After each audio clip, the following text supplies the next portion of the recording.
His name's Rhapsody, my name's Teak, and this is Rhaps and Teak Take a Peek, back for another week with Slice and Dice. It has been so many moons. Rhapsody, how are you, my friend? It has been innumerable moons. Immunerable! I've been great. Immunerable nooms. We can't even count Immunerable this high. nooms. You cannot pay all of these nooms. Frankly, I love them, though. I do love a good noom. It's so good to be here. We've been looking forward to this for quite some time. I think we're both, to be honest, there's a little bit of nerves. There's like excitement, anxiety, not because of worry about the game, but just eagerness to collaborate again. Extremely, extremely true. It has been a while, which I think is part of the reason that Slice and Dice is such a good choice for returning to it. A very, very kind of, let's say, a more comfortable game for me than typically appears in the Take a Peek series. This is one that I have a little bit more experience with. Disclaimer. Yeah, disclaimer. But I think it's nice. We were talking about this beforehand, and this is one of these really cool situations in which our expertise is very unbalanced. And I actually think those are lovely moments. You know, we've spent a lot of game time playing games that we either both don't know at all, or we both know quite well. And this is a rare case to where you know the game quite well, and I know it only a little bit. And so we'll get to explore it, and I'll get to learn from you quite a bit. And on that note, can you tell us about the game, Rhaps? I can indeed. In case you are unfamiliar with Slice and Dice is a dice builder roguelike. It takes inspiration from some of the incredible tops of the genre. It features 3D dice physics, the ability to choose which dice to reroll. I mean, Slice and Dice is kind of titular. We are going to be managing a party of characters who are going to utilize their dice in order to slice. In order to I was certain it was one of those words. We're doing something out of this 3. Okay, roll a d3. Okay. Wait, hang on, a d3? You can make that out of a strange shape. Yeah. It's quite irregular. It's called, what is that? There's something called like a gombok or something. This is some advanced geometry. Unfamiliar with it, unfortunately. All I know is that we can make this. We can so indeed. The plan is to play shortcut mode, which skips the first 8 levels, as you can see on the screen. And then hopefully in future episodes to explore it more. But for now, we'll kind of dive into a character set. We'll immediately leap into hard. I mean, come on, it's a video game. We'll be fine. Nothing to lose, everything to gain. I'll give a very quick summary of what's going on here. Is our party of 5 is on the left-hand side. We can see the enemies over here on the right-hand side. Each of the characters, our own as well as the enemies, is represented by one of these net dice. We can see, 2 abilities to inflict 5 damage, inflict single use, and then the rest of these are 2 damage weaken, effectively giving you the likelihood that the enemy is going to be doing any of these actions. Same on yourself. Ultimately, your goal is to choose which characters need to continue pushing their rolls in order to get something better, to try and get the best outcome from turn to turn, and make your way through 20 floors in total. Here in shortcut mode, especially in hard, we are going to be beginning with a curse, which is going to modify the battlefield just a little bit. Stone monsters, all monsters have an HP that needs to be removed individually, so it can't just be killed instantly in a single hit. It's effectively hold on 1 HP. Which is a big deal, actually. Very big deal. I've definitely found being able to alpha strike certain enemies is a big part of being able to consistently clear. We also get the option to add a wisp to every single fight, which is just a character we'll have to be fighting in every fight. Sandstorm at the end of every second turn, 2 damage to all allies, and start damaged. It's also worth noting what is this wisp? I've never seen this enemy yet. Excellent. This is one of the enemies that is unlocked slightly later in the game. This is the wisp. Okay. They have 4 sides that do 2 damage, inflict pain, so the target that they are targeting next round deals damage to themselves. And they can also summon bones. They also have an HP point in the middle of their bar, which gives you infused, +1 mana if you happen to destroy it. Oh, okay. So this is interesting. I have never seen an enemy that rewards... Well, no, that's not true. I've seen stun. Like Cyclops has that very thematic stun HP. And that's so good as well. We'll see a Cyclops at some point in the future, but the thematic on that... It's nice. It's just good. There's also a boss called Baron, who you may not have encountered yet, who has a similar mechanic here to the Wisp. So. Okay. So we have the option to take any of these, also including start damaged. So half of our HP is empty at the start of every fight. Each of these characters is probably better if we just explain them as they are in action. Do we want to choose one of these, or do we want to just re-roll the opening party as well as all the curses? How do you feel? Wow, you can do that? Mm-hmm. Forever? Nope, you get to do it exactly once, and then if you don't make it past floor 10, you can't do it in the next run. It's kind of like a starting bonus. Interesting. Do you feel strongly inclined to reroll? I like Rogue and Collector. Seer to me felt like a little weak, if I'm remembering them. Mm-hmm. Although single use is pretty good. Even though there are better tier 2s, 3 mana is a lot. It is a very, very dense mana side. I mean, honestly, I think this run is relatively well set up. I mean, the main thing that I would personally avoid is taking the medic, but the medic, because the medic is very, very good at healing characters, but isn't good at doing anything else a red character can sometimes do, like a little bit of damage, a little bit of shielding, a little bit of mana. So maybe we take damaged? That's what I'm thinking, exactly. That seems so wild. Okay, I like that because I have been really wary. Mm-hmm. This is one of those situations to where English, it's a damned language. Wary of this start, I think, is the one that I want. Mm-hmm. And I will become weary if I keep thinking about this. I think we should take it. I think we should take the medic and we should take start damaged. And I think, like, it's the one reason the medic is allowed to have such an impactful space as heal to cleave is because it doesn't do anything on turn 1 the 95% of the time. Yeah. I like it. We're playing into our team. Yeah, and I end up taking items that do damage to a character so often just to be able to use heals. Because you're going to roll it. You're going to roll some heals, right? You absolutely are. Hey, we have a couple of choices for our items here as well. This one's going to be particularly interesting. We'll look at that last. But, Short Sword. Replace the 2 right sides with 2 damage. Okay. That's... Worst case, we slot that onto Buckle or Seer, and there's no loss. Mm-hmm. We could also override other people's positions. No reason to do so. Each of these characters has 2 item slots in this mode. Next up is Charred Skull. It's interesting that you gravitated straight to Buckle there. See, because my inclination actually would have been to throw it on Seer to give them more to do later when their single use is gone. But I can also see having a character that can do damage be better at just doing damage, right? Especially since blocking is often underutilized in the first, 12 floors. Yes. Yeah, and all of these considerations go into it. Effectively, like, the Seer is capable of generating up to, 4 damage the turn after if they are going to use Foretell. So they use their 3 mana to generate 4 mana on the second turn, and then deal damage using that mana. So if they're already capable of dealing that damage and we're trying to front-load damage, having the defensive class do damage is important. But I will say the Emerald Shard is actually why I did that, because the Emerald Shard says gain the effects of all of the tier 2 items on other heroes. Oh, I see. Now look at that. No blanks. We're not into them. I mean, the medic may roll a blank occasionally, and we often end up pushing the medics theoretically. Faint Halo. +1 max HP whenever you save a hero in this fight. Okay. Well, I mean, if anyone's saving anyone, it's medic. Like, in theory, Buckle could, but... Could be either or. Fair point, well made. And Charged Skull, upon death, 4 mana. Honestly, the Buckle's more likely to die than anyone else right now, being our lowest level character. Lowest HP. Doesn't have the ability to heal themselves or support their max HP. And also, arguably, one of the least impactful deaths. Yeah. Because by that point, we just want to close it. We don't want to lose our spellcasters, since spells are attached to them. Mm-hmm. All right, cool.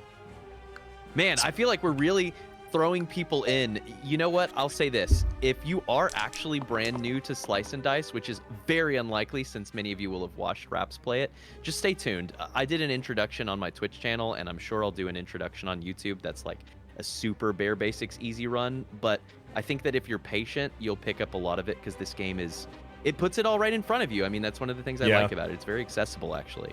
You just have to look, and all the themes will be picked up. It really, really does.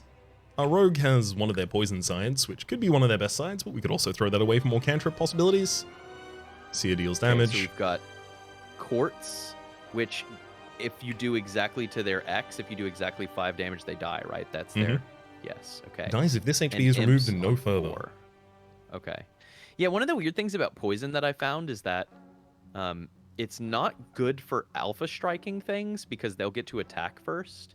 But if you're going to be fighting for more than 2 rounds, it can be very effective. I guess this is one of those rounds where I'm looking to see, you know, can we dispatch an imp or a quartz right off the bat?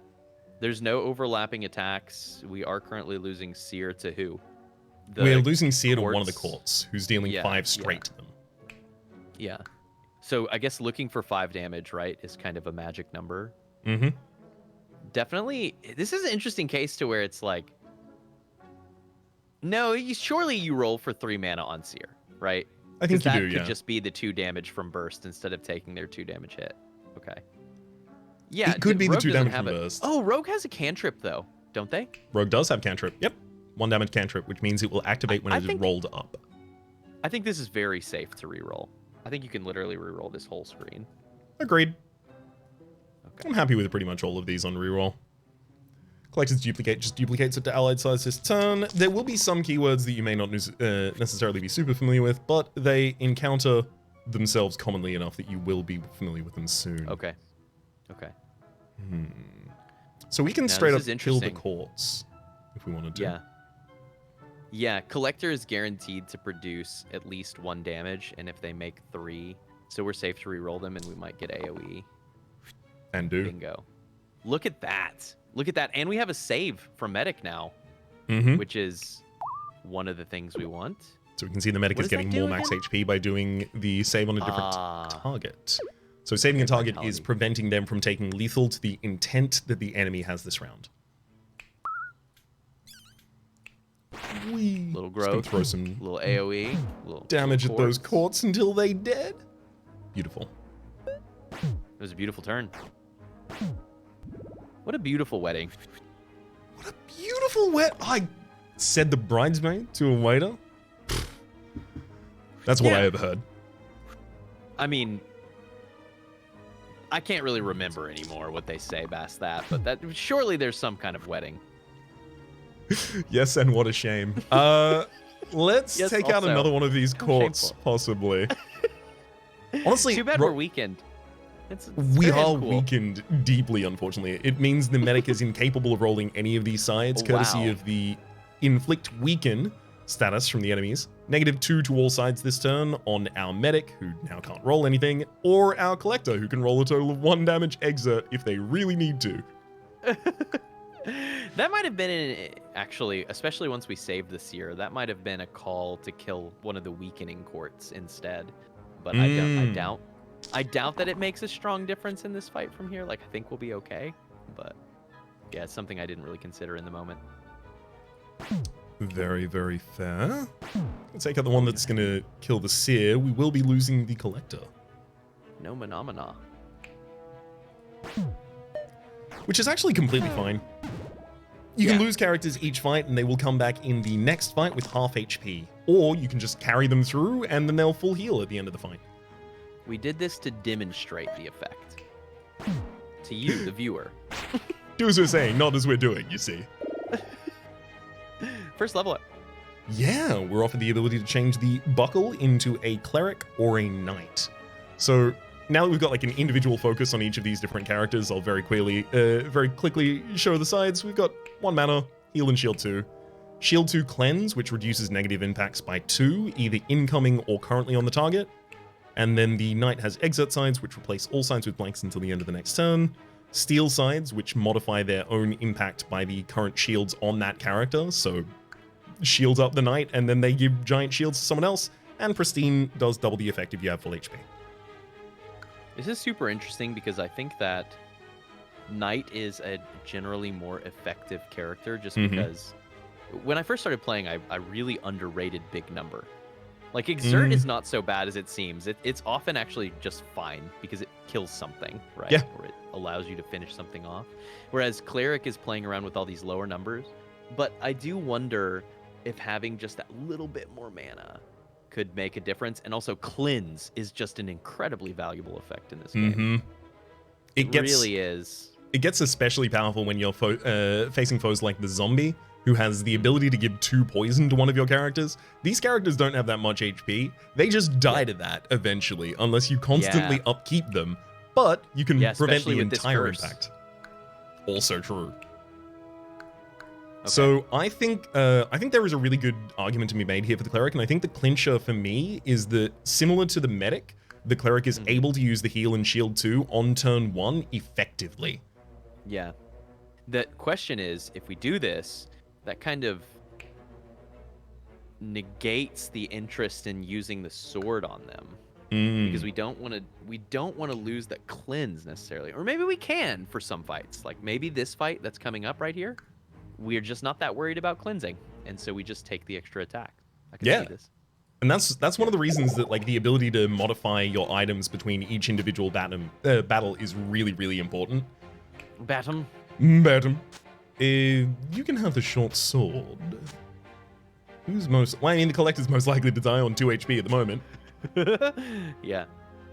I don't really want to deprive them of cleave. I really think we can drop cleanse for this fight, because there aren't any. I mean, there is the poison, I guess, but also we can. Oh, we can't deal 4 damage, can we? No. We don't have any nukes. So, well, actually, we have exactly one way of dealing 4 damage, and it is getting the zombie to below half HP or at half HP, and then hitting them with a cruel strike for 2 times targets on half or less. At which point they die. Yeah, exactly. Yeah. Okay. This is courtesy of the fact that the zombie has the rotting keyword. Dies if it takes 4 or more damage in a single attack. Yeah, I mean, this is just what we throw at them, I believe. I think so too. Oh god. About it. This fight is definitely it's enforcing some of our weaknesses though. We don't have range. We don't have particularly big like nuclear strikes. We don't have like, save the medic's cleave heal, because the cleric is not really good at defending characters individually. It only has 2 shield that they give to a single target at a single time. We're not good at keeping the whole party comfortable, which is going to be a little more difficult in this fight, where the enemies have a lot of cleave effects and flanking effects. Yeah. What kind of things do you find? Well, I guess we'll see that soon enough. I shouldn't talk about the end game. We'll get to the end game. We'll figure out how to keep the whole party happy.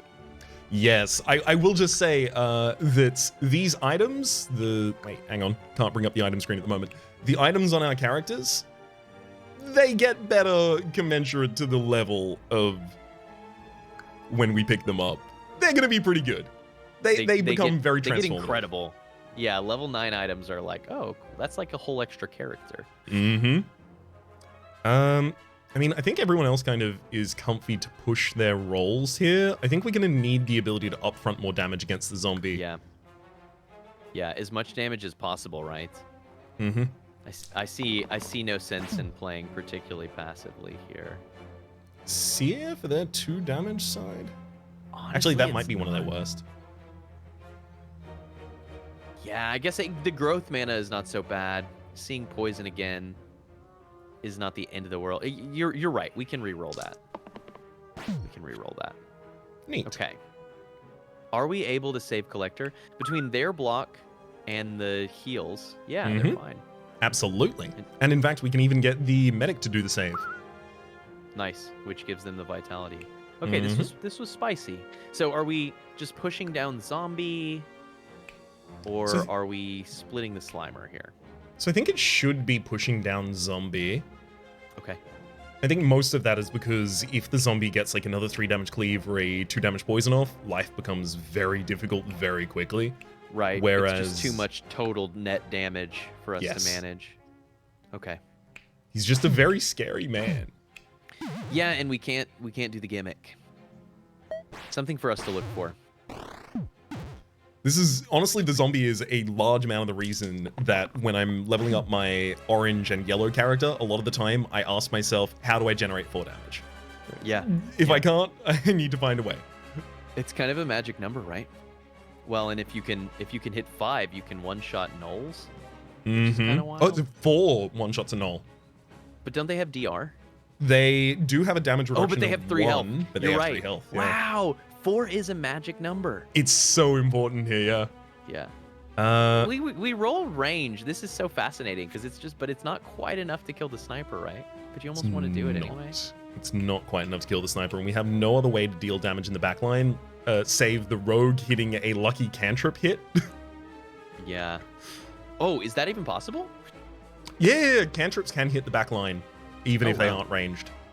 I didn't know that. So that is one thing I haven't mentioned yet as well. The sniper is currently standing in the back row, so they are inaccessible to all but ranged attacks. Keyword. Apologies for any of the keywords that I've jumped over. Nah, it doesn't feel that bad though, keyword-wise. That is one thing in my whatever 5 total runs I've done. Mm-hmm. The keywords in this game feel very manageable, and they're getting even better. Actually, Tan put a feature in based on a stream I did. Did you see that? Oh no, what was it?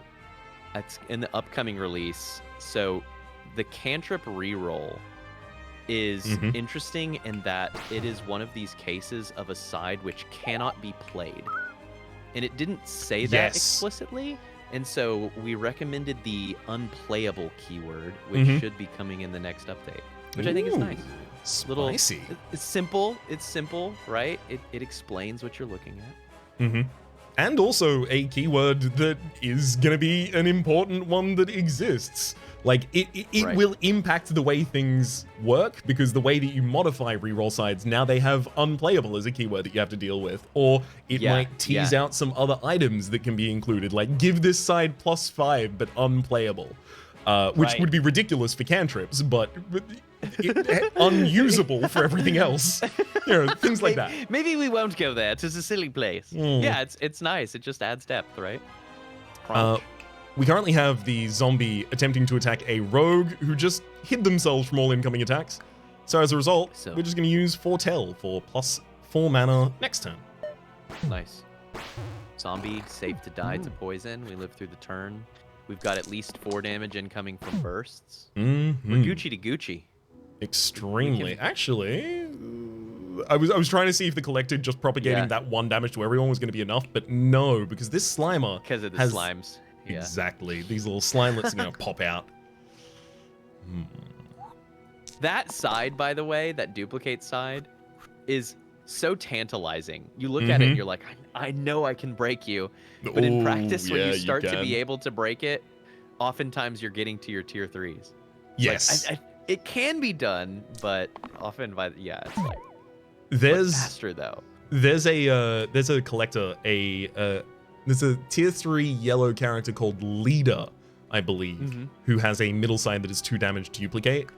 And I'm always tempted every single time I see them. I mean, I know it's kind of like basic beans, but I know I can work with that. That's a keyword that's powerful. It's on everything that isn't powerful, but the keyword itself is. You can duplicate. There's some weird effect where if you duplicate grow, it grows the dice side. So the next turn, whatever was underneath the duplication is grown. It's very weird. Neat. Yeah, it's very weird, but it can be used. We can rebuild it. Ooh. Spells. Well, there's this item, which is Spell Heat. Heal 3 to all allies with Shield's Cleanse. That's interesting. With shields, so basically, we needed an AoE shield. So like the bard this is like sets bard. up for that really well. Yeah. Okay. It's very What's powerful up, with Doc? them. Nothing much. How about yourself? Are you just waiting? Yeah. You're totally waiting. You're totally waiting. What does it do? It gives Overdog to the top side, ×2 if you have more HP than the target. Overdog. That's funny. We should. That seems very breakable. I mean, the -half HP makes it harder, I guess. But surely Updog can let us do something silly with our orange or our yellow. It can. Right? Even with our red. Oh, wow. It would give that's cute. heal to cleave, also hits both sides of the targets, and Updog ×2 if you have more HP than the target. That actually, Overdog might not work like this. There is another comparison in the game that is if you have equal to or more HP than the target. So I don't know if Overdog is going to require us to be healthier. Well, we have to take it then, because we need to science. Updog pick. We chose Updog once, and we have unlocked a poodle for our efforts, which adds dog to the middle column, times 2 if you have the same HP as the target. Keyword, please. Keyword. Oh, I love Keyword, that. please. I like the medic play. I also, in this fight, doubling poison or doubling range is also very strong. Or, well, you don't get to target with the Seer's ability. But yeah, the doubling the rogue or collector's top move gives us an insta-kill on bones, which is pretty sick. This is an insta-kill at cast speed rather than at end speed, so we'll take the one on the collector. Yeah. We have to get them healed, but once they're at 5, then we're just destroying things. I love this team of just everyone's dying. Do something about it. Yep. Well, we're also against 2 fanatics here, which is just a particularly scary start. A very good point, well made, because these fanatics only have sides that have the pain keyword, so they are dealing damage to themselves in order to attack us. So if we just hold still, we are still making progress in this fight, as long as we live. But living, it turns out, not so easy. Less, not quite trivial. Oh, we can save so many people with the medic cleave right here. Holy crap. The medic is going to be able to use Maybe we should have this cleave. updog. Well, we don't know how the medic... Someday we'll learn about updog. Someday we'll figure out what's happening there. The Seer and the Cleric. I mean, the Cleric really feels like it should get a heal and shield. Yeah. Crap, who do we have to kill? Okay, so one of the big hits is coming from a Fanatic. One of the Rogue death. The Seer. Okay, so both of our overkills are Fanatic targets. And we're just not about to kill a Fanatic here, most likely. No, it's very difficult with 13 HP. Yeah. So, but we could kill a Bones. Yeah, you're right. We need to be hitting shields. I agree. If we kill this Bones on the bottom line, we save the Seer, even without any modification after that point. Yeah, which is doable with just one more 2 damage hit, which we can easily lock. Part of me is like, oh, Rogue, should you be just rolling to avoid damage here, and then we take the damage from the Cleric? But that's only a 1 in 6, man. I mean, yeah. You know? Although, if they hit any of their cantrips, and that hits any of the Bones, so that's a third, but then most of the targets after the fact of the Bones, that's just 2 damage. That's what we were looking for from the Cruel. So we can get kind of a midway play if we really want to here. I think the Cleric should continue to roll, though. I think we need the health and armor. Yeah, I agree. These turns are tricky. Hey. Deciding how far to push it. Oh, that could be good. Do they have any blanks? Does Rogue have a blank? No, Rogue has no access to blanks. We could continue to roll them one more time. I think you do roll them one more time, yeah. Because... Oh, dang, that's fine. Yeah, because of the effect of the Bones, right? When we kill a Bone, it does the AoE damage, and so hitting another 2 could have been relevant, I guess. But I don't know. It may well could have been, however. Medic? Keep everyone alive.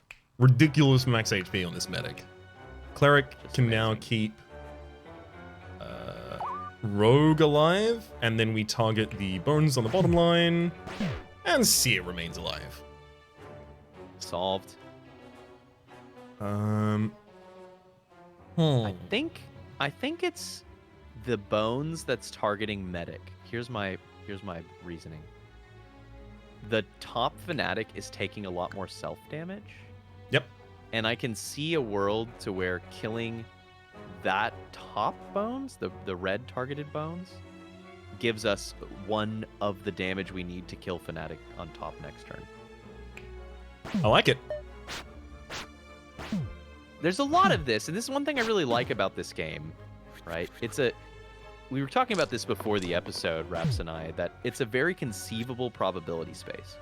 And so it kind of feels like you can solve for optimal, but then there are these times to where you really have to play within the space of a game, and then it's much more strategic. It's not just what can my D6 do, it's how is my next turn going to go, and how am I going to finish this? And then that's not just calculating probabilities, right?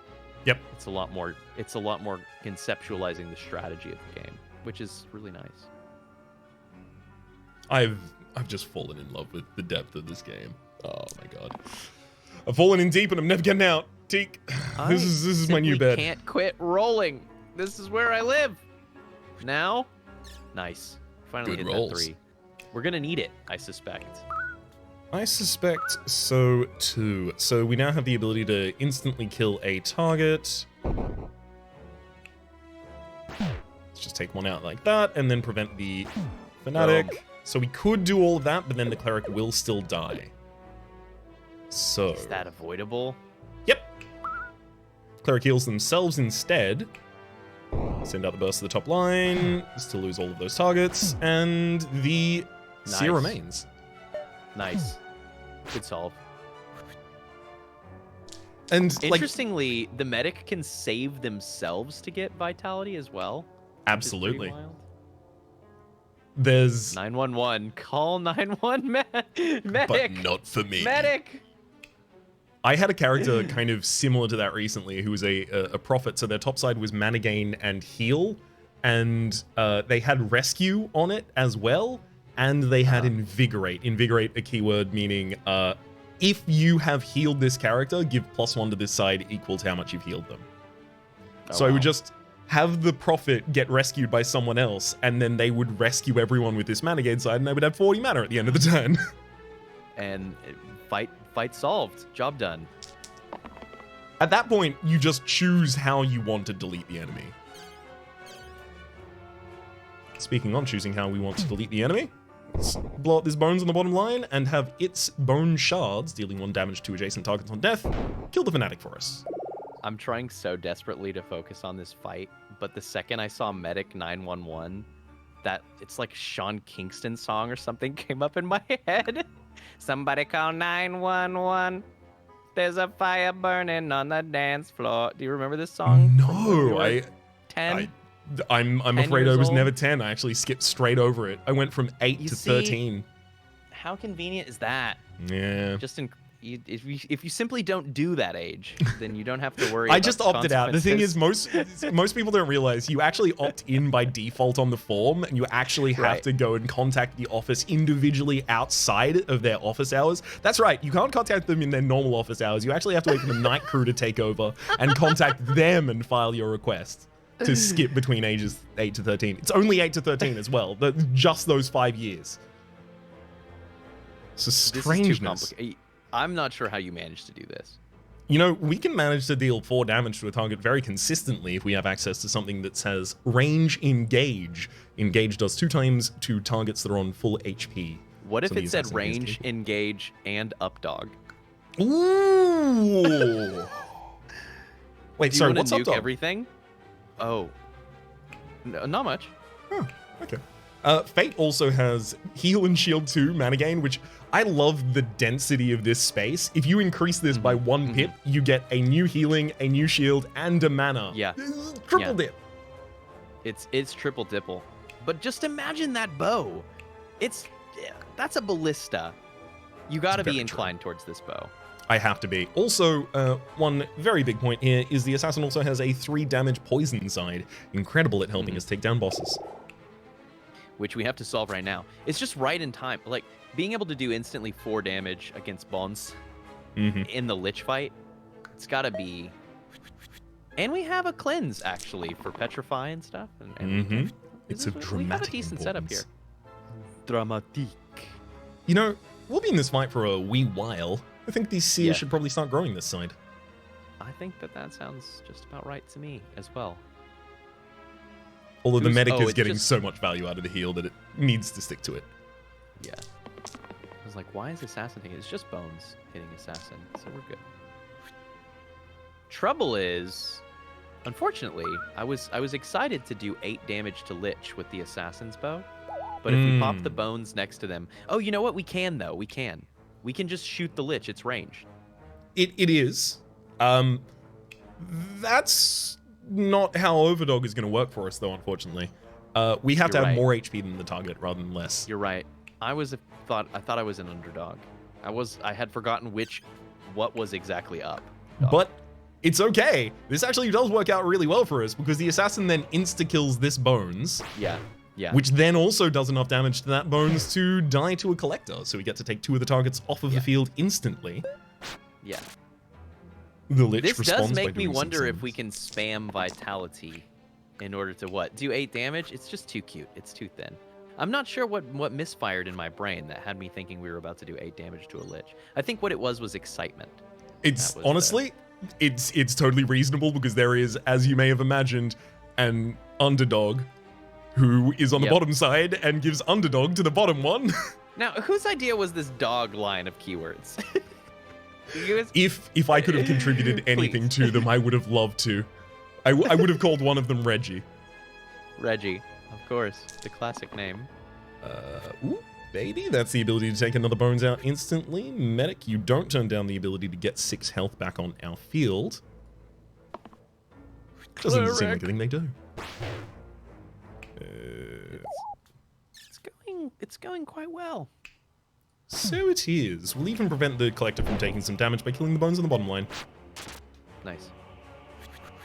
So of course this is a boss fight because I don't think we've encountered many of them before this point. Yes. The Lich is a big old boss enemy. They've got these big powerful strategies they're dealing.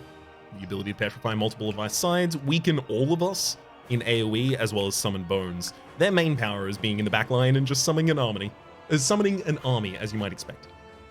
It's interesting how much they've...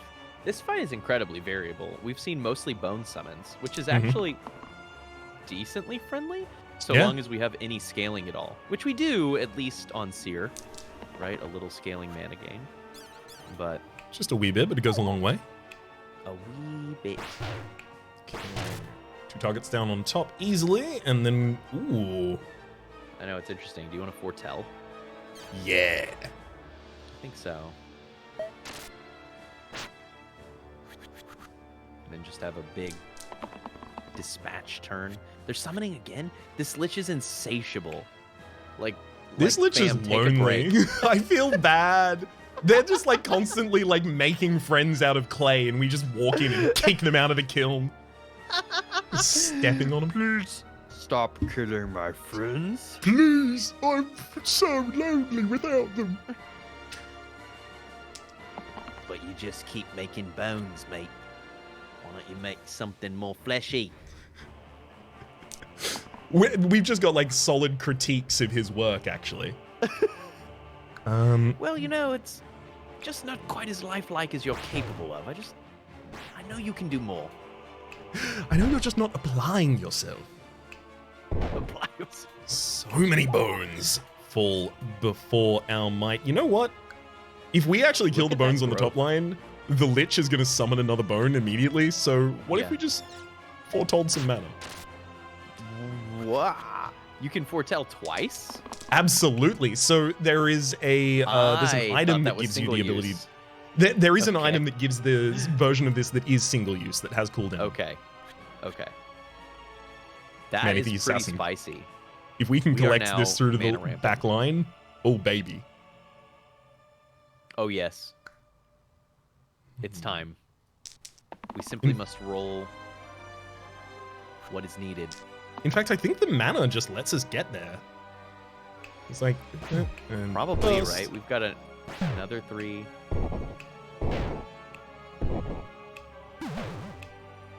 Boom.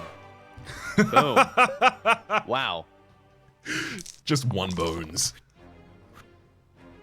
You know what? And then I'm just going to intimidate laughter, him. which explains why Rhapsody has been playing this game a lot, comes through. That moment, that laugh right there, that's why.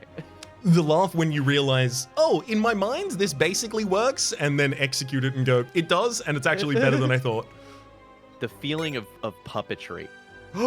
Cat. I have not seen either of these items. So we have access to a tie, which adds pristine to the middle side. This is a little difficult Harder for us to... Yeah, certainly. Yeah. 2 times the effect if you have maximum HP, but imagine like an assassin with 6 damage cruel just executing a boss for 12 damage. Yeah. That is pretty sick, actually. Having max damage is something we talked about. What's catnip? Catnip adds cantrip to the rightmost side. Oh. It's a cantrip effect. Okay. Mm-hmm. Now, what are our rightmost ability? We got some attacks. So I believe it's only the short swords and the collector's focus at the moment, but we would be able to direct some of our upgrades and future item choices around trying to synergize with the catnip if we wanted to. I am such a big fan of cantrips in this game. I have found, because D6 is so few sides, it's frequently allowable to build a character to where continuing to roll to the very end is correct. Yeah. And so you end up getting so much incremental value.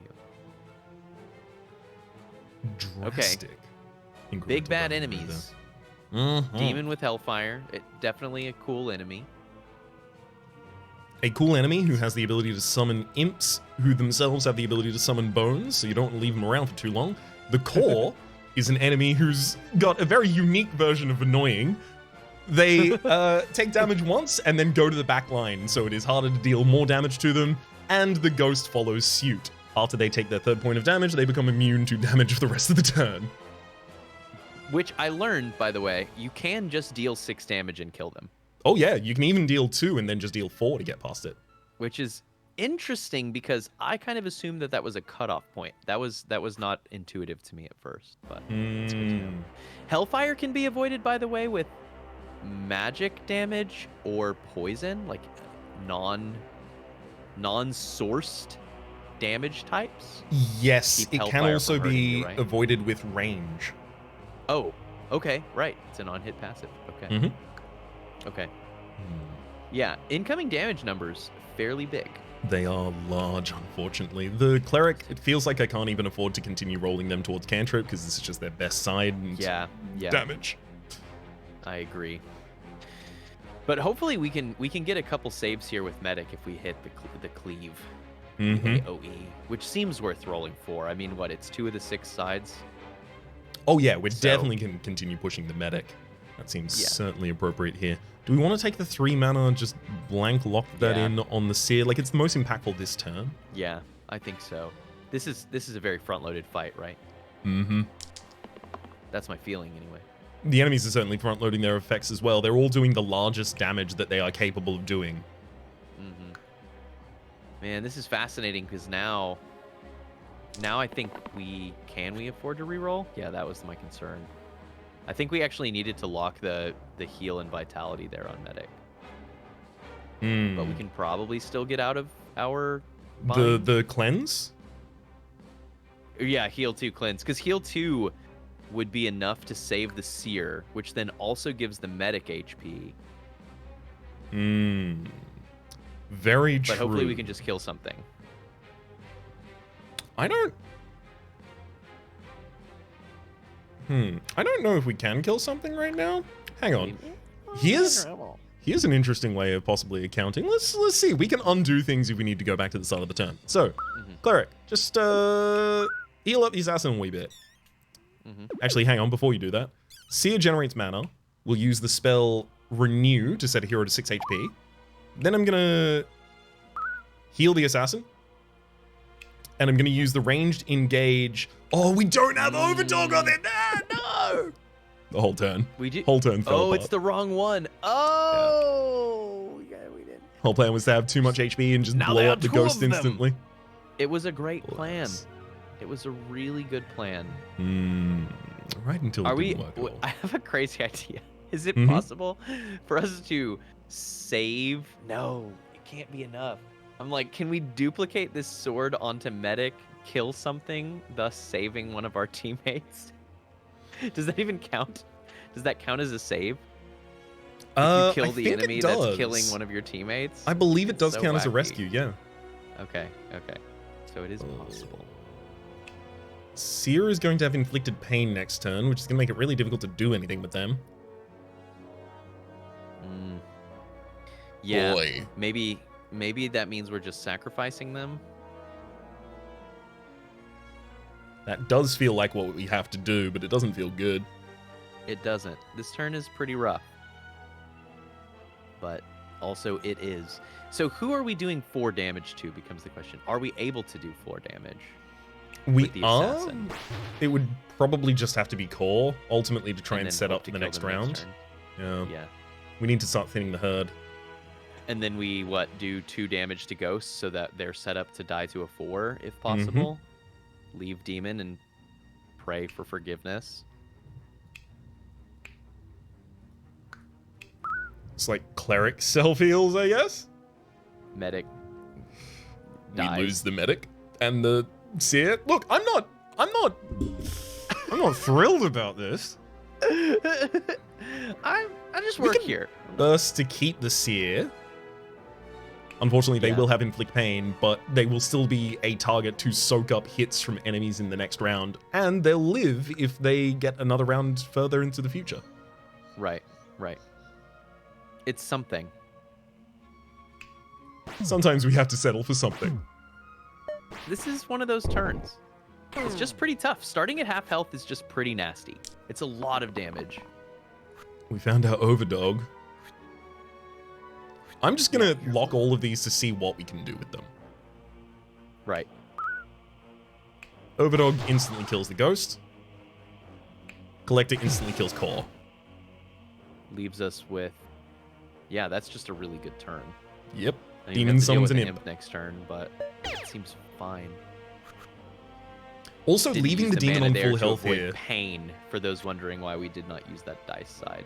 Yes. Inflicted pain last turn, so if we had taken the 1 mana, we would have instantly killed the seer. Not working. Would have been an absolute nightmare, unfortunately. Truly not the play. Our a assassin, kill. thankfully, still has access to the ability to deal maximum damage to the demon. We could also use both Kill of the these in order to kill the imp. Yeah. Well, you can just one-shot the imp with the assassin. While that And is then possible, if we don't start getting damage on the demon, I'm worried that 4 damage needs to go on the demon if possible, and then other sources take out the imp. Like that, but then the assassin dies, which is not great. So does that mean we have to use our mana to defend the assassin, I guess? I think so. And I don't think that that's horrible. I mean, that's still a pretty good turn. We assassinate the imp. We get 2 damage on demon, which isn't nothing. We guard the assassin. And then we're able to start moving forward from there. I think the cleric Down to can 1 continue demon, to I roll, think it's though. pretty stable. Yeah, we could. And just look for a guard or something? And then Yeah, we're we able just- to save our mana? We just need to keep the assassin alive is the thing. Right. Because, Right. yeah. Yeah. Gives us access to the good. burst. Neat. Alright, assassin. Do not die. It's Wow. just time. Oh, the cantrip hit them. That's funny. The cantrip hit them. This might be lethal. Use the ranged attack to get over that so we don't have to deal with Hellfire Nice. giving 6 damage back to us. And It there is, goes in the fact, demon. lethal. Whew. Nice. Oh, I'm Nice. so That glad was we lived. So spooky. Yeah, that was looking pretty dire. Oh, can we produce a Hydra kill? That's an interesting question. Hydra is going to be needing to get 5 damage in a single turn, or rather 5 instances of damage in a single turn in order to die. The Alpha is attempting to summon wolves and do big damage to us. What is that swirly, spirally thing? I've never seen Bash. This is the one that I was talking about with the different comparator, which is stun an enemy with equal or less HP than you. Okay. Stun. Cool. So they have Like this. particularly large damage sides, but they are heavy, so they have to target the HP, the enemy that has the most HP. They've got an exerting side, so they'll have blanks on all their sides in the next round, as well as steal damage. And then the Stalwart has shield cleave, shield cleanse, W shield, and exert side too.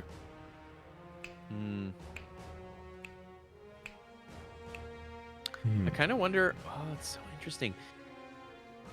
It's like Cleric is correct while we still have Seer for helping us hit those mana points to mana accelerate, but we're not going to be Seer forever. Yeah, Presumably, exactly. we will level that character up. I just don't see a world to where we skip the Seer upgrade, which is an option. You can skip character upgrades, but I Definitely think can. I think we're going to be able to do better than Seer.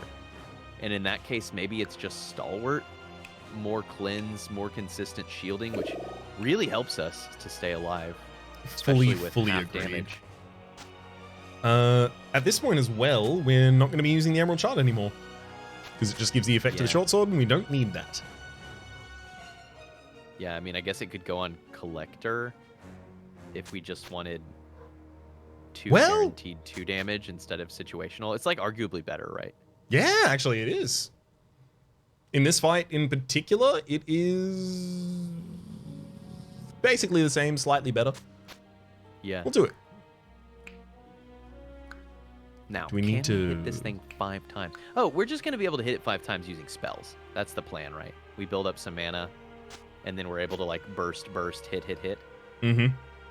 That's probably the easiest way of doing it with ours, so that would be using Foretell in order to generate the mana on the couple of turns. I'm also going to give the Stalwart Updog, so they have Shield 2, Cleave, Overdog.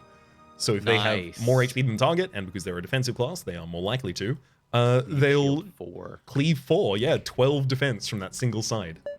That seems pretty freaking good. Roll it, Stalwart. It'd be so good right now.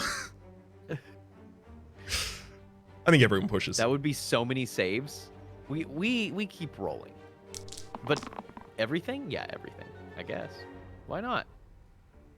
Collector being able to defend themselves is pretty sick. Do you now, okay, is this heal 1 vitality 1 that I'm seeing on the medic right now? No, so this is heal 1 regen. That's regen. Mm-hmm. Okay. But we could save the medic with this move, which would actually be quite a lot of health for them, effective health. Very true. I think we should.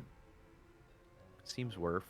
Now, here's the hard one. Do we lock in that Stalwart Shield, or are you going to try to roll for the cleave again? Wow. That's actually cool. Yeah, we're fine.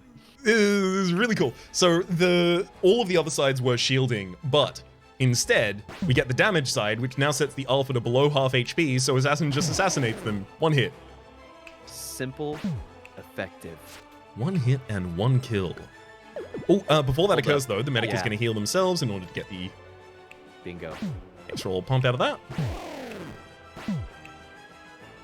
Just freaking brilliant. Absolutely stunning. He's really doubling down on them. Like, you will die. Stalwart can't defend this turn. Yeah, unfortunately, that's true. Oh boy. Oh boy. It's fine. It's fine. There are answers. Assassin can become invincible. That's part of your problem solved. Mm-hmm. Or else, in theory, we could... Yeah, that's probably a lock. And 2 block gets us close. Let's think here. Yeah, and then we actually... What are our seer sides that are left? So our seer sides that are left, in particular, the most important one is the 3 mana single use side. The rest of them, 2 damage cantrip, 2 damage. I mean, if we hit the 2 damage cantrip, that's 1 instance of damage, 2 instances of damage, 3, and then 4 from this medic, so we'll be short of the ability to actually kill them. So is it correct, actually, to unlock the assassin? And roll for the 5th damage? Because we also get there if we get the mana in that case. We just use bursts.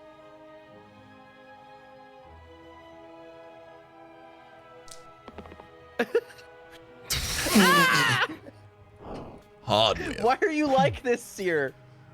Okay. Why do you choose death when life could be selected? It's okay. We can renew a character fine. to set them to 6 HP, keep the Stalwart alive. We still lose the Collector, unfortunately. Yeah. I like saving the Stalwart there, too, because Stalwart wants to be as high as health as possible for that cleave effect to have any chance to go off. But we certainly just win here. Absolutely. We've got everything we need. You've got what I need.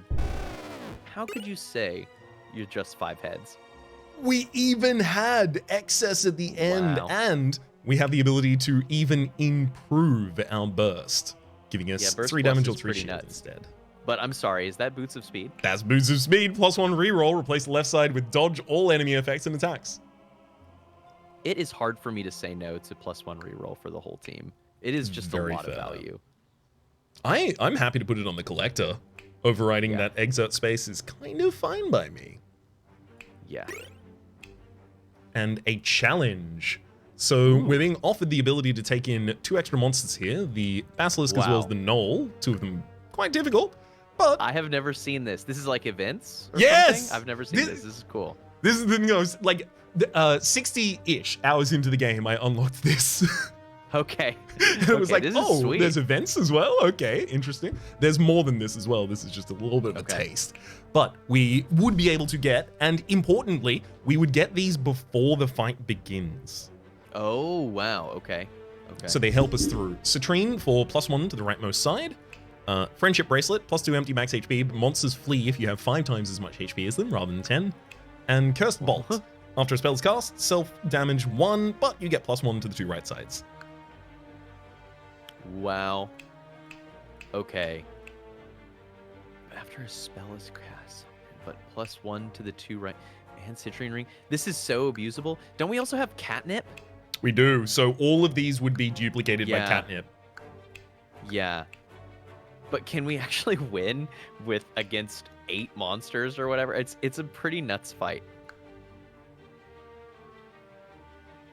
You know what? It's genuinely so frightening. You want to just do it? Do you want to take the risk, noting that it's possible this kills us, but it'll be interesting?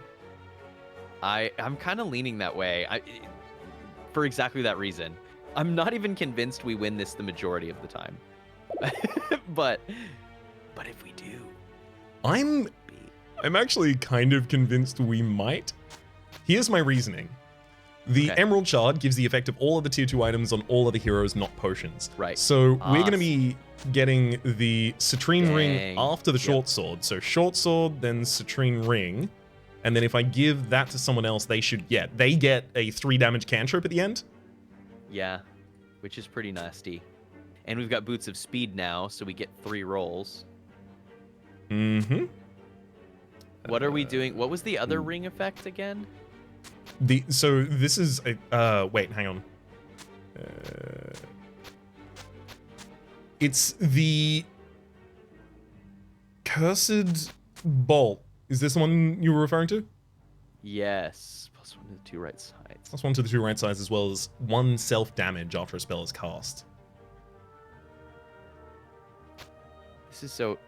Yeah, actually? Okay, can we just make the cleave super strong? Because that might be correct. That might be one of the ways we get through this. We can't make it larger than it currently is at 2. Wait, what if I invert those? Okay, so now we've got a 4 damage cantrip on the Seer. Yeah. Just inherited from the Emerald Shard and then given cantrip by Catnip. That's pretty nasty. It is pretty mean. And then Boots of Speed then is not going on Collector. I guess that's a little weird. Is there a world where we put that item set that's on Collector on Assassin instead? Probably not, right? Or heck, on Medic? The Assassin could hold that and then give the Cursed Bolt to the Collector. Yeah.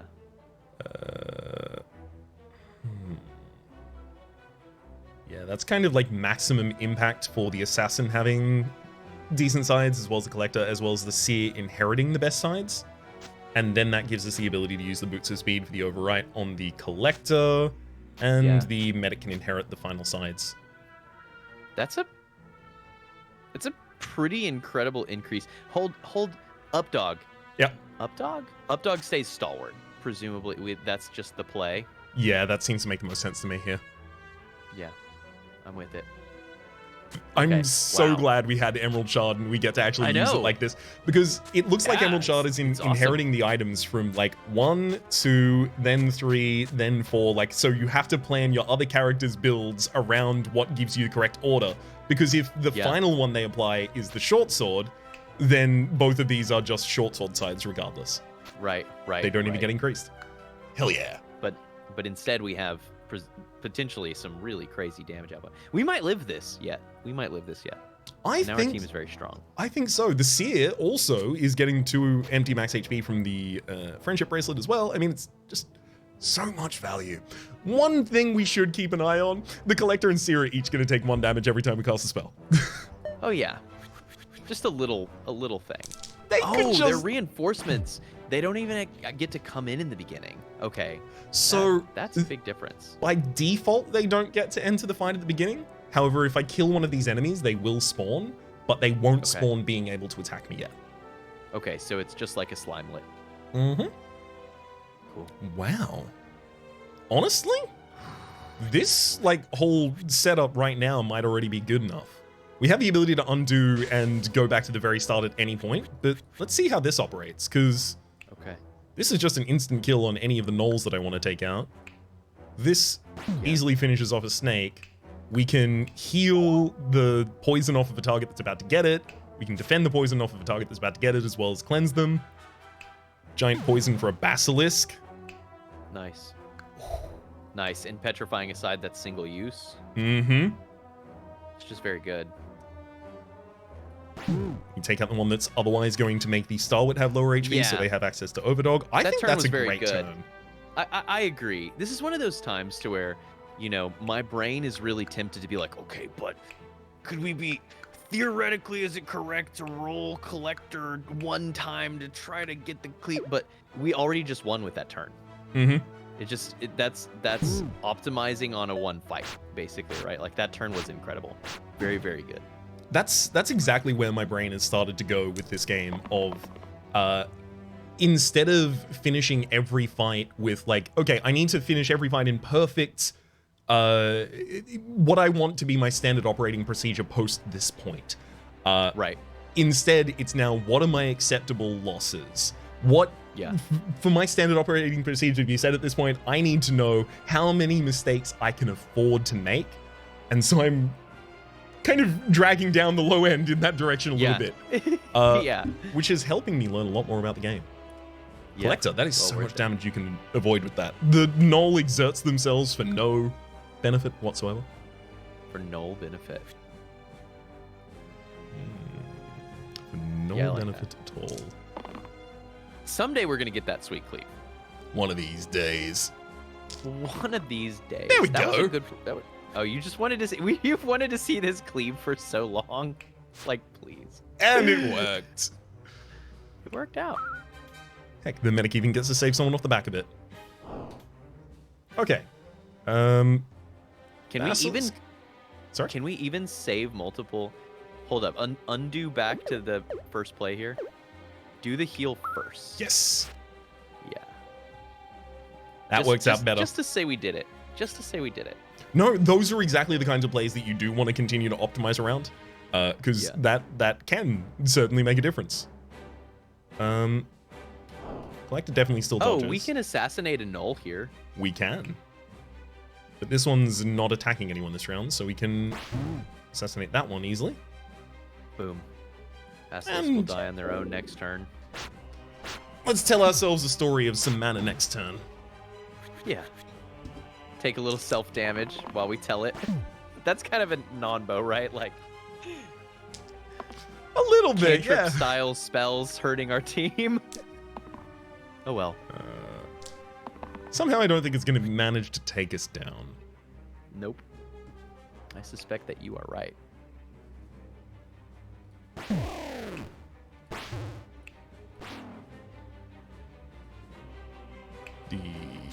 I mean, win it.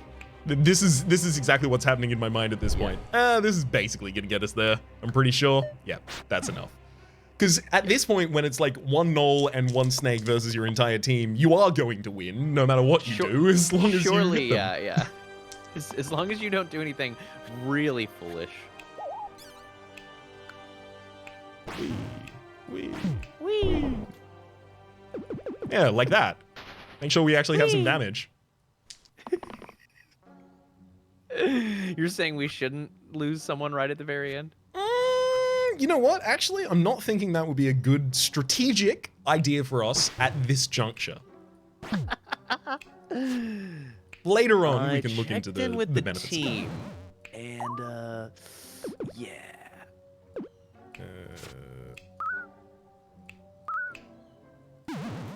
Wait. Nice. Wait. What am I doing wrong here now? Gotta execute this man with more damage, I guess? I don't have more damage on all of these sides. on most of these sides. You could just kill the gnoll. Oh, that's not possible, right? This snake is damaging our highest HP target and not inflicting anything on them whatsoever. You telling me there's an option where I can focus on some other side? It's not possible. Well, mate, You start to get brain soup. It's just, you do. It's just how it goes. It's just how it goes. Ooh.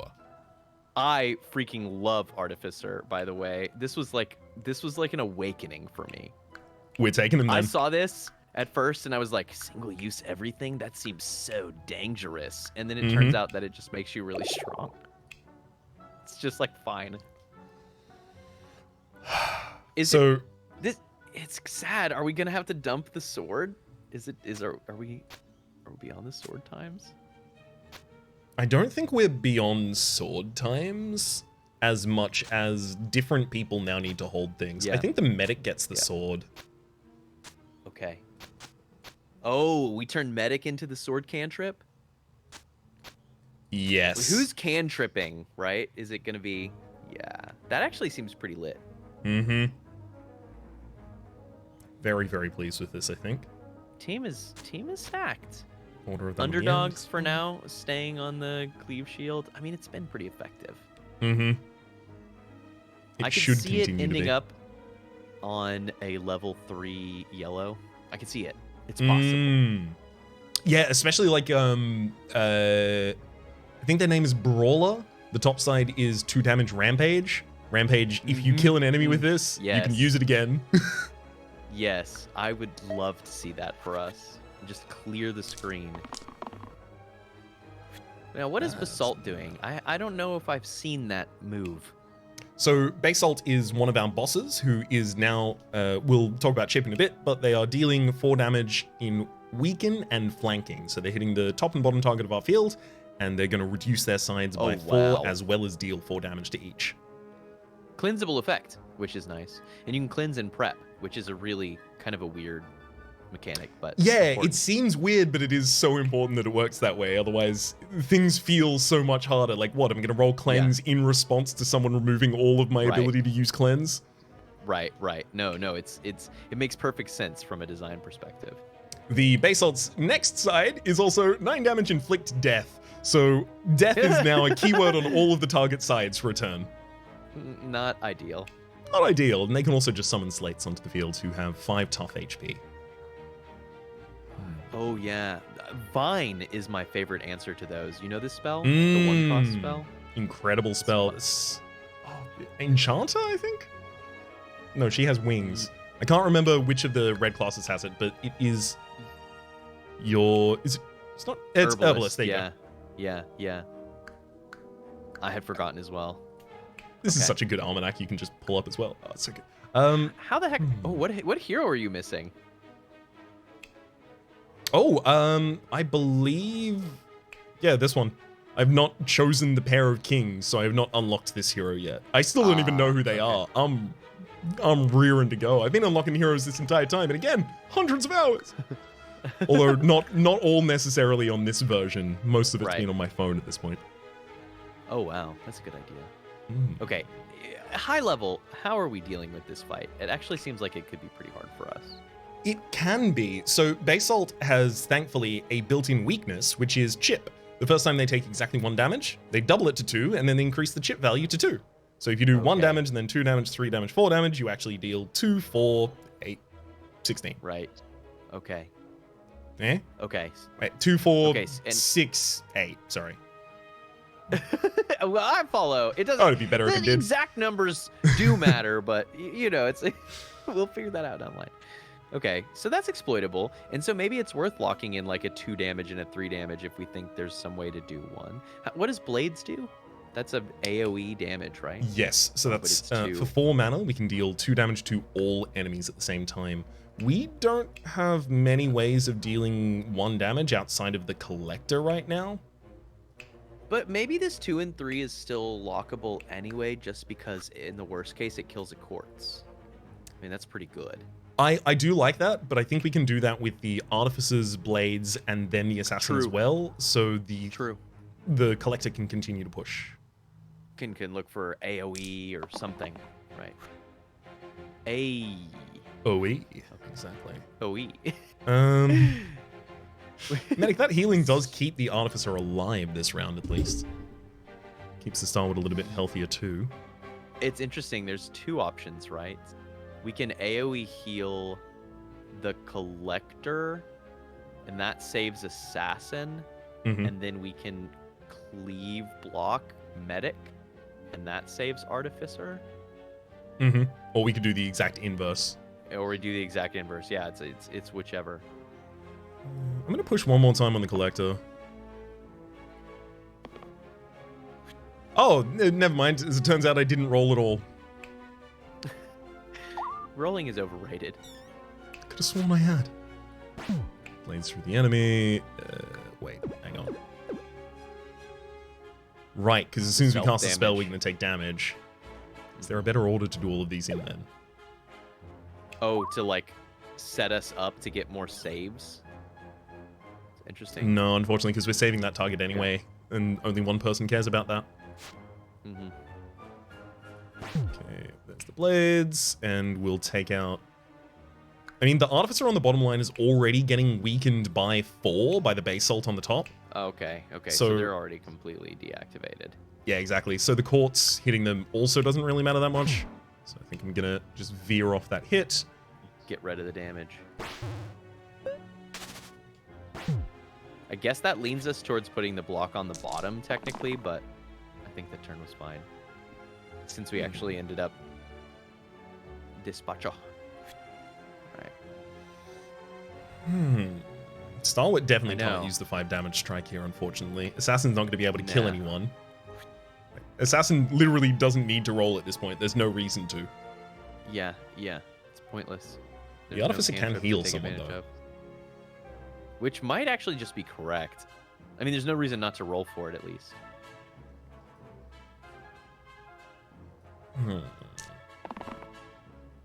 There's AoE. That's actually not bad.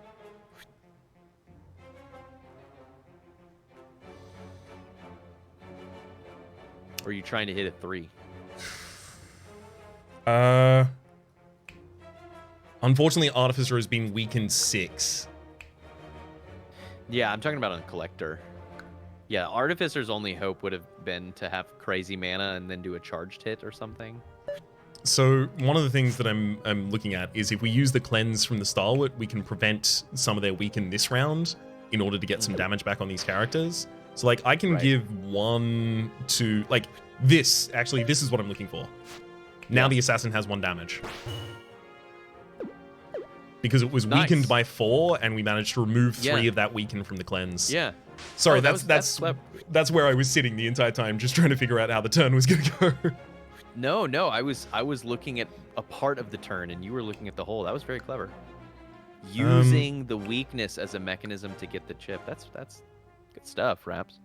This is exactly the kind of thinking that the game like super incentivizes you to continue doing the entire time, which is really the thing that makes me fall in love with it. We got the health on the Artificer. Wow. It has happened. Do they heal? This is so interesting. I'm constantly trying to get the medic the save, but it's not possible here. That's okay. And it's also worth noting, the 1 max HP that she gets from... In fact, she doesn't even get 1 max HP from that. The Stalwart does now. Oh. Stalwart is going to be so healthy. I mean, that's good, though. It's that keeps their underdog overdogging. Basalt, could you please stop? Thank you. The Assassin and Artificer need to play eventually. It's important that you allow us to engage with the fight now, please. Thanks. This is not solitaire. The focus actually might be a good take. Oh! Because that could have been our 4. It would have been the 4, yeah. I was thinking of it as 2 instances of 2 damage. For some reason. Damn, that would have been perfect.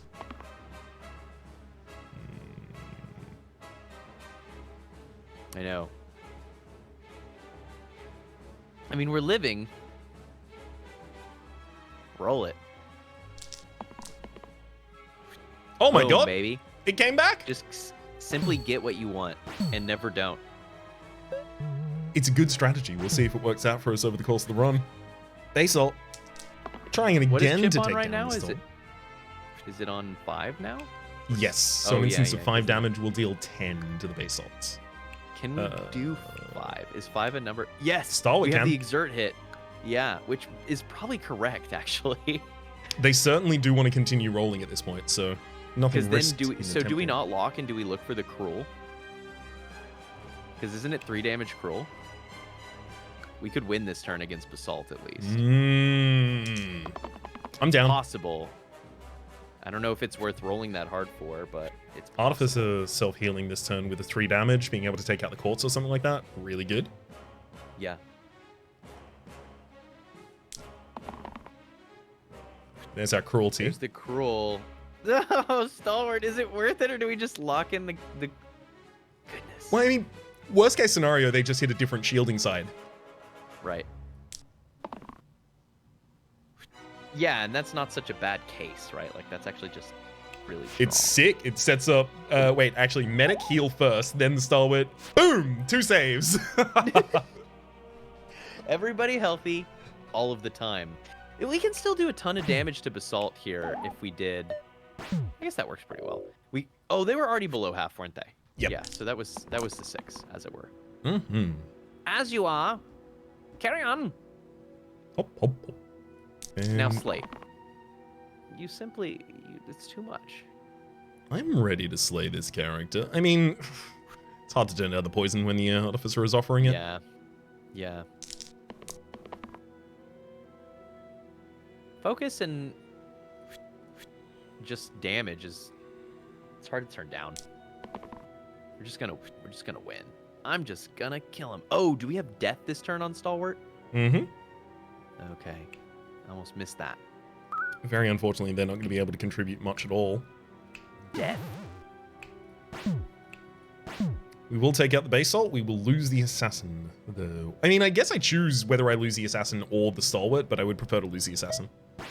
At this point, yeah, for sure. Oh, 2 slates on the... It's a lot of slate. I kind of wish on the... It's frankly too much. We just need to keep pushing on the medic, I think. Yeah.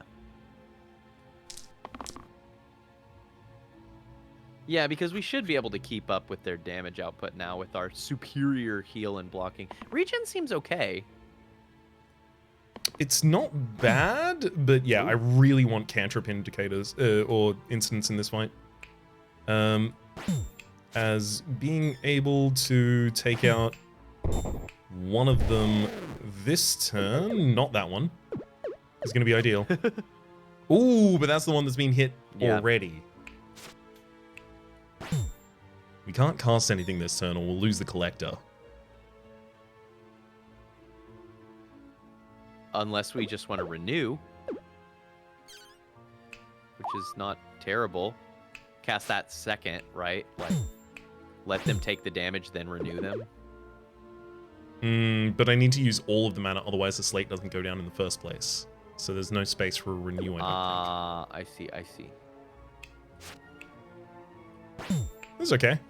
Just continue working on that target, and I'm just going to keep the 3 mana until next turn, to be honest. We lose 1 mana, but we don't cast a burst, thereby losing another mana for the next turn, so we keep 3 instead of 2.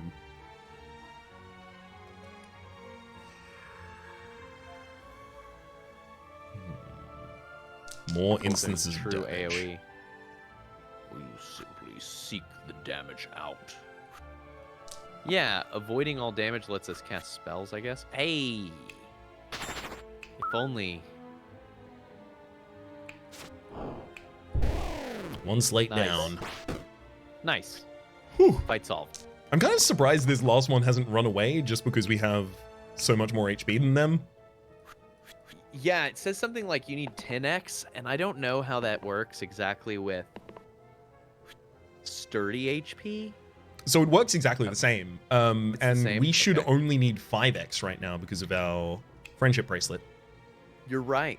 So And 25 so we've HP across our party would do it. So we've got 1, 7, 1, we're not quite 8, there, actually. 9. Yeah, we're just short. So we can probably heal to run away, which is really fun. I'm just going to very slowly work our way through this character. Like, previous turn, absolutely suboptimal. Doesn't matter. The concept of healing so hard that your opponent... it's just like, okay, okay, I get it. Okay, please. This is a legitimate thing that you can do as well. You can kind of set yourself up in circumstances where you get all of your characters up to like 99 max HP via some combination of rescues and vitality and all the things that you're doing. And then the enemies just run away from you. They decide, you know what? Actually, it's not worth fighting you. These heroes are simply too large. I want to do... Let's tweak. Teak, a tweak! What's These are rare. Sneaky tweak and the unknown. Click that.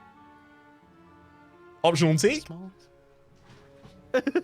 All tiny enemies, such as Archer, +3 and add death to all sides. Yikes! I mean, it's kind of cool because then these enemies die on their own. Mm-hmm. It's true. There's not a lot of tiny enemies. There's not a lot of tiny enemies, and we already have access to range to take them out in the back line. So they're not as much of a trouble. Do a lot of damage. I think we should do it, though, because it's an optional tweak. It is an optional tweak. We can do it. Our blades will also often kill those targets. Let's do it. It's like completely unnecessary. What spoke to you here, Rhaps? Because something excited you. I don't know these items. Standard is just +1 to all sides of a yellow hero. Oh, wow. Pretty That's good pretty when nice. the collector just generally has some good stuff here. I mean, it's going to be difficult to get Cursed Bolt on a different character at some point, though. Someone wants to hold that. Yeah, but check him out. Collector with that standard right now, is that a 3 damage cleave? A 3 damage focus? That's pretty nar. Only if they lost the Boots of Speed. Take Boots of Speed and throw them on Stalwart. Yeah, I mean, Stalwart could happily hold that. It's up against, however, the Scorpion Tail. Add Weaken and Pain to the top and bottom sides. So we will be punished for using these sides, but they will weaken the enemy drastically, usually preventing their entire turn. Yeah, Weaken is a super powerful effect. It's pretty wildly powerful, right? I kind of like standard, though. I mean, that's pretty standard. It constrains our item space quite a lot, but it's just very powerful. I think it does force our hand towards losing Boots of Speed on Collector, though. Figure out where to put him. I think it could live on the Artificer. The Artificer loses access to their single-use self-heal side, but it means the Artificer will always have access to a dodge in the worst case of scenarios where everything else has been lost already. Which is pretty nice. And then what's the skull that we have so many items? We do. Charged skull for upon death, grant 4 mana. Yeah, this has been hard for us to play around anyway. This would be more like on a berserker, right? Or someone who is planning to die. Mm-hmm. I like this build. I like what you've done here with the place. It looks nice, Rhaps. Thank you. It's very homey. Ooh. Oh yeah, now we have duplicate too. Collector can duplicate 2 damage across to a bunch of people. There's also a barrel on the enemy team, which just explodes when it dies. It deals 5 damage to both targets on either side. I love this. Good way to avoid Hellfire. I've never seen Banshee. So the Banshee, previous to this patch, used to deal 1 damage every time you cast a spell, but now it's only the first time you cast one in a turn. I kind of like that, although, yeah, that certainly is crushingly challenging for some builds, huh? Well. No one's really rolled anything that's powerful is the problem, but everyone's sad and dying. For now. There's something powerful. Actually, there's a few powerful things here. The Collector being able to focus on this attack, focus being 2 times versus the target of the previously used keyword, means we have access to 6 damage on will. So long as we... Is this our best roll on Assassin now? It's not. No, because we have... Yeah, we can do 4. I think we should push again on all of these. Ooh, that's a lot of poison. That is. Now, how are we saving people?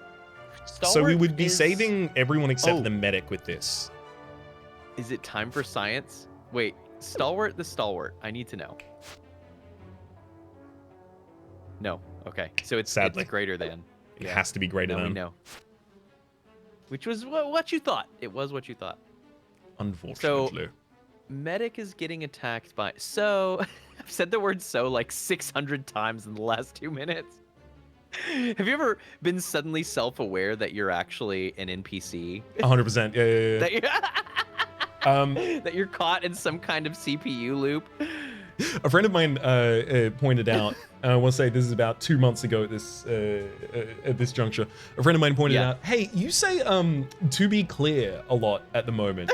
And now every time I have a conversation with them, I will stumble my way towards saying to be clear and then veer around it, veer into a different to be clear. And the entire time I'm like, what? I just got like one line of dialogue and I just chop it up and mix it.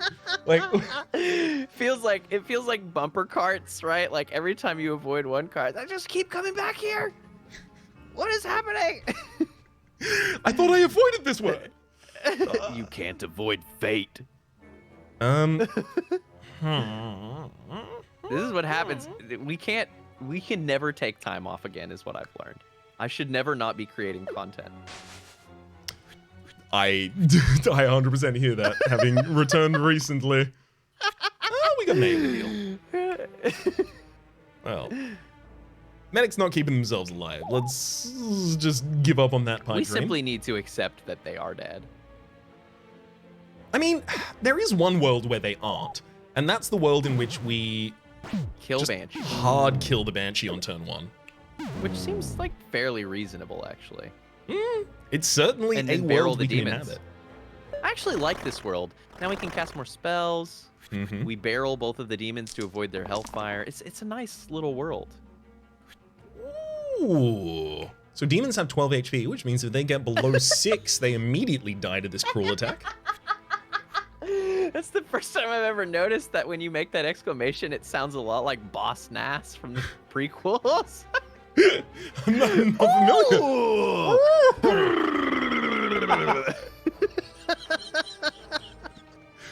I have nothing to share about the Jedi. Oh god. Please kill this barrel. I'm losing my mind. We've hit that hour. It's late night hours here at Rhaps and Teak clock. Someone maximum get damage. These fools some coffee. Maximum power. We blades. Then they dades. Yeah, it's that hour.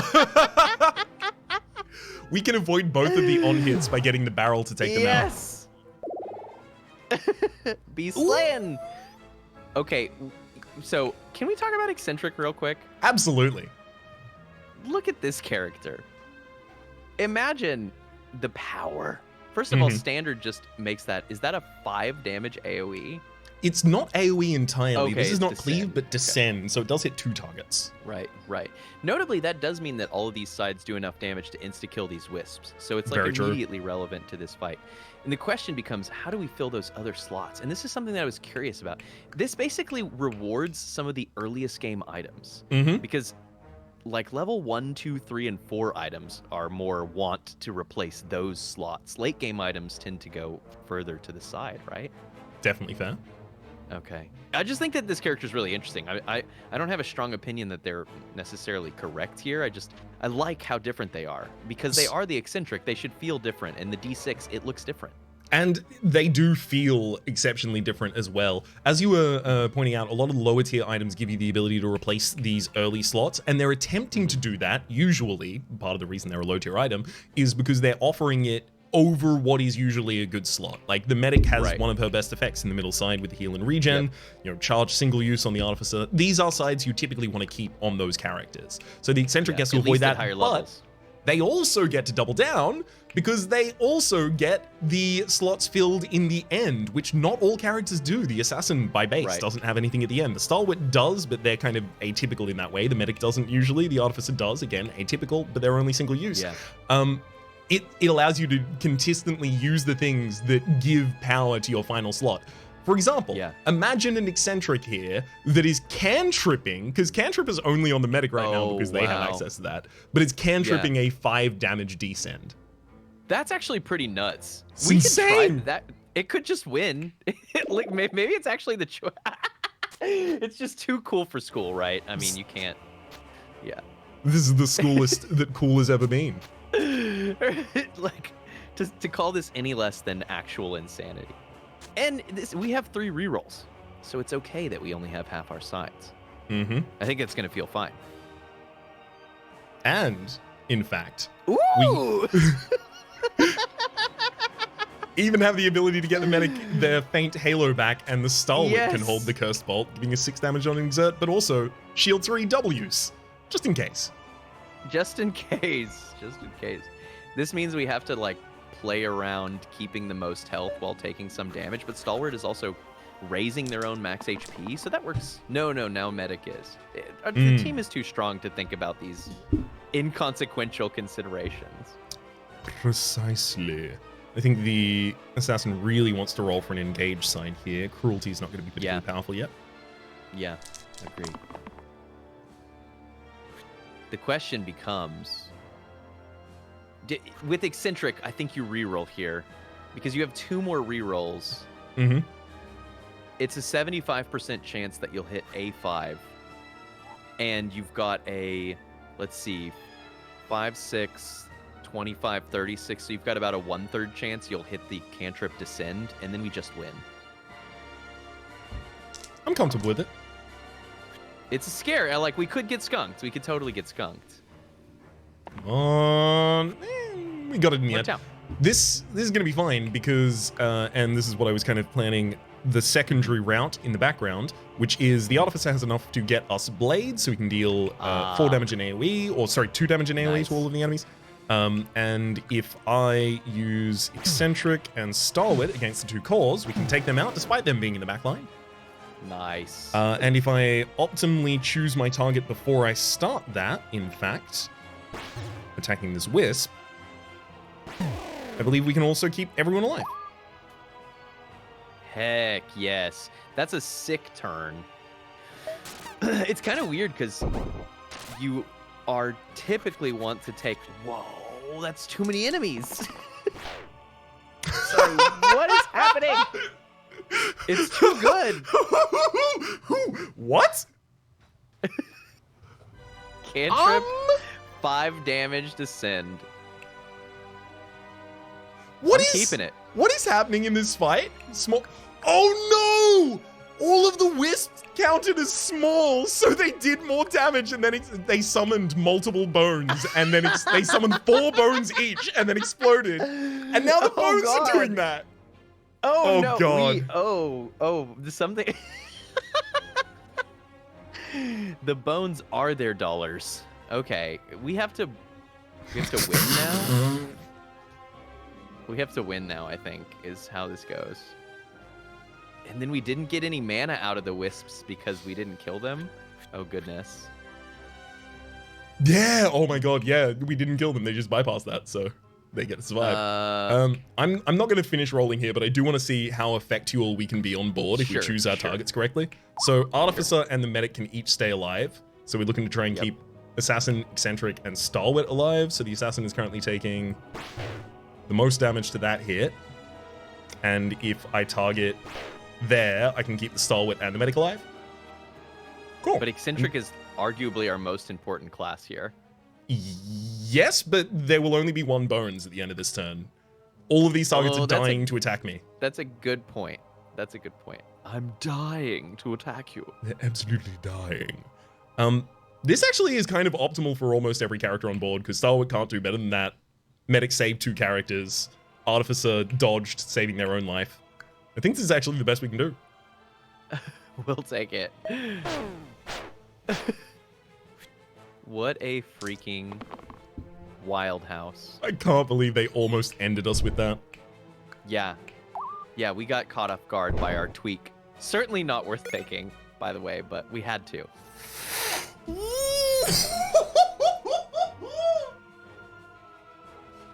Oh. Okay. Dumbbell. +4 to all sides that have 4 or more pips.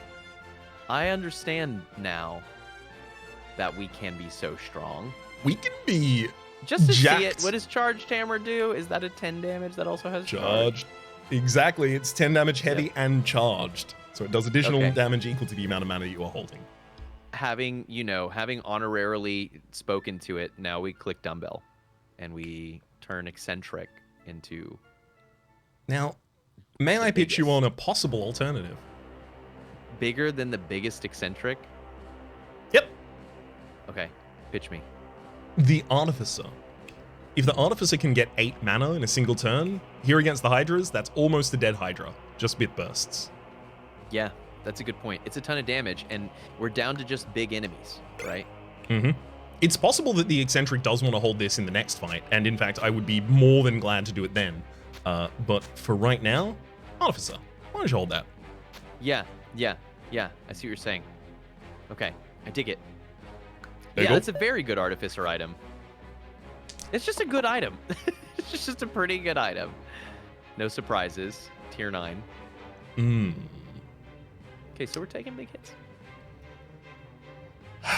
Pretty huge hits, unfortunately. I don't think that medic can survive that. Yeah, we're going to need some cantrip in the house. It's okay, we got a lot of rerolls. We Certainly do. don't. We do. Pretty much everyone's fine throwing away this stuff. I mean, the only consideration is Artificer keeping in order to hit the Eccentric, but I really want to get the mana on them. Yeah, which we should be able to hit. That's actually the most health you can give out right now. 2 relevant targets. Right. Ooh, we're getting pretty skunked here, actually. This is scary. Maybe we lock the bow. It's 4 damage.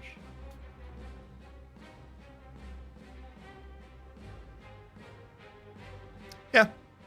Poison certainly would be better, but, you know, that's a 1 in 6. Come on. Oh, boy. Oh. Getting triple skunked on Eccentric, it's just not very likely. We didn't make the wrong choice. We got pretty unlucky there. We experienced one of the sides of variance. That's right. That's well played. Eccentric, please. You gotta hit the can do thing, it. Eccentric. If you do, we win. It's really crucial. you simply have to do it. Is this what it's like to be an Eccentric? Living your life? Roll to roll. Mostly rolling duds, unfortunately. Okay. This is... We can't even escape. This is gonna be a strange one. But we have 8. Yeah, actually we can escape. Because we can kill a Hydra here. With Burst Storm. We can And indeed. Maybe we can kill the other with just damage? That's what I'm trying to figure out, but I think, like, we can get 1 Hydra down and then save someone. It's about, Nice. like, as close as we can get. No, that's great. That's a fantastic turn. That's just a really good turn. Yeah. Unfortunately, we have absolutely... Oh, boy. No That's space. A huge hit. After this. Starwood, please Massive. defend. Oh, my God. Just win. Victory. Let's go, baby. I'm gonna lose myself. Oh. Wait, it's only the Starwood that's affected by this right now. Hang on. Yeah, because the other person's off the board. So wait, I have to share them. Starwood, 1 for you, 1 for you, 1 for you, 1 for you. There we go. We made it! Fair. Okay, remember, this archer has death. That's very true. The archer is going to be dealing 5 or 6 damage and then dying instantly. Okay. Offered some upgrades to our medic. Look at that. Is that a cantrip invulnerable? It is a cantrip invulnerable, yeah. The Wraith has access to dodge all enemy effects and attacks at cantrip speed. They also have 2 mana on 2 different sides, a 4 damage self-heal, the ability to give self-heal and self-shield to a different side that turn, and the spell, kill an ally. Heal 5 to all allies, cooldown. That's pretty sweet. You know, cantrip invulnerable against dragon is not awful. It's not bad, but I might want to suggest here, possibly, the Forsaken, because the Forsaken has 3 mana, then revive the 2 topmost defeated allies, Yeah. And in her final 2 slots, importantly, has heal 2 to all other allies, as well as heal 2 to all other allies. Yeah. One being Pain Vitality side, one being heal. The dragon does a lot of AoE effects, and we have a lot of people that are already damaged, so having access to AoE healing is particularly impactful. Bind is her spell, the ability to cause something to be immune to damage this turn for only 4 max HP and 3 mana. Very I think strong. she's probably better here for us. Yeah, no. That's the counter. That's excellent. I have never seen Wraith, so I get excited. All good. Ooh, hang on. Hang on. Who's going to hold these items? Is it time for Eccentric to hold Dumbbell, or is Artificer continuing to hold the Dumbbell here? No, I think the Eccentric should hold Dumbbell. And I think that gives the Forsaken the ability to have heal 2 to all allies on cantrip.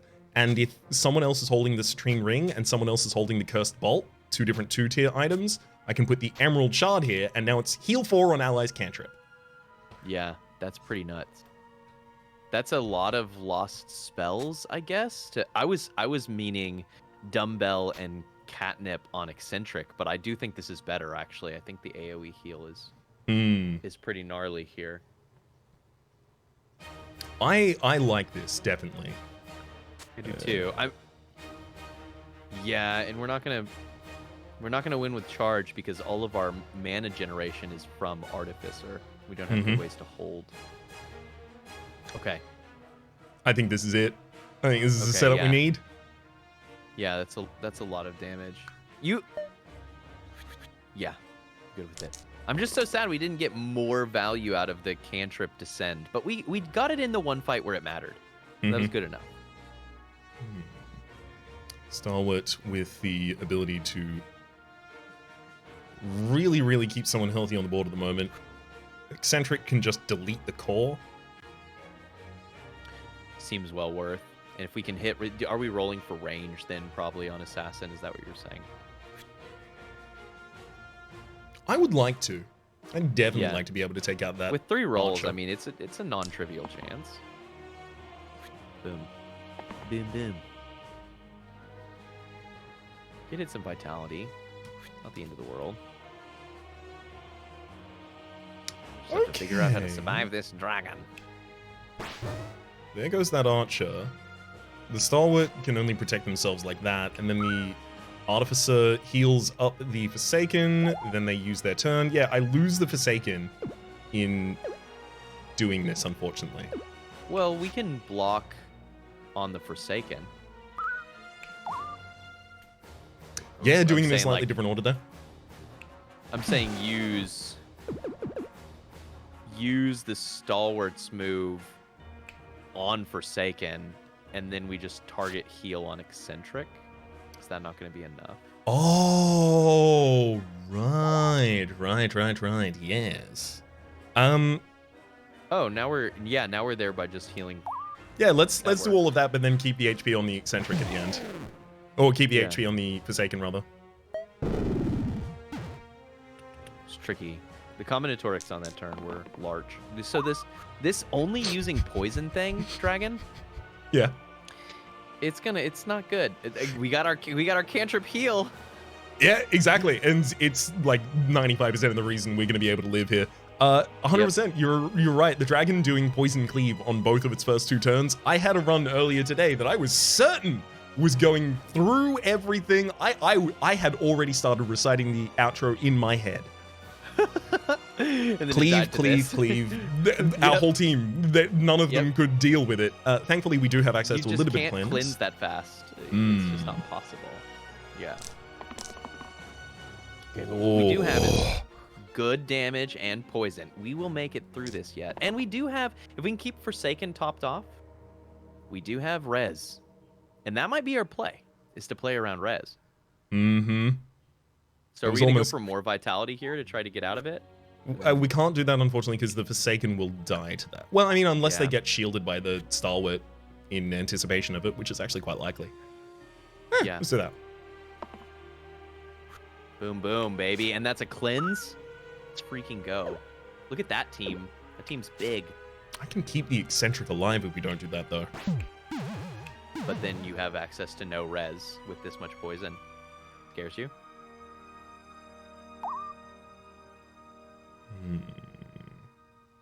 I don't have access to that much poison, you're right, but I will have 5 damage per turn and the eccentrics damage. I think that's correct, actually. No, I think that makes us win. I think. Oh, that's a play too. Just skip it. I like that. Yeah, I just want as many. Oh boy, we actually might already be there. That might be just victory, huh? Mm-hmm. Stalwart, rest in peace. Oh god, everybody dies, including Dragon. And that's all you need, baby. G freaking G, Rhaps. G. Oh my goodness. Friggin' G, Teak. That was a really cool run. I enjoyed that. I couldn't agree more. I love how many different shortcut. times there were items that were really, really good on one character, and then, oh no, this character's here. This is even better on them. Oh, it needs to go in this order for this fight, this order for this fight. Especially with the event just giving us 3 more items to really complicate the play. And interestingly, quite a few low-level items. Like, our build was largely built on level 2s for quite some time. Very, very true. In fact, they're like still exceptionally important here, the Curse Bolt and the Citrine Ring. Yeah. I mean, without those giving the cantrip heal here on the Forsaken, we weren't getting to that next turn. We just weren't making it. Yeah, we just weren't. We were going to have to... Yeah, we would have to... I don't know that there was a play. I mean, we would just have to been able to nuke the enemy, right? And ultimately, we did. And so it was. G freaking G. And hey, thank you so much for making the time. I know that with you getting back to making a bunch of YouTube content, with me just getting back to streaming and figuring out YouTube, both of us have kind of had on and off breaks this year, and it's weird to get back in stride, but I can't imagine a better place or time or collaborator to do it with. So thank you so much for playing with me. 100% agreed. Could not share the same sentiment more. Very, very glad to be back into the swing of things. Speaking of the swing of things, hey, if you're looking at this video, you can find links in the description down below to all of our content on Rhaps and Teak Take a Peek of series past and present and future. You'll also be able to find down there links to each individual channel. But for the moment, my name's Rhapsody. His name's been Sneaky Teak. This has been Rhaps and Teak Take a Peek at Slice and Dice. Hopefully you've been enjoying yourselves, and hopefully we'll see you all next time.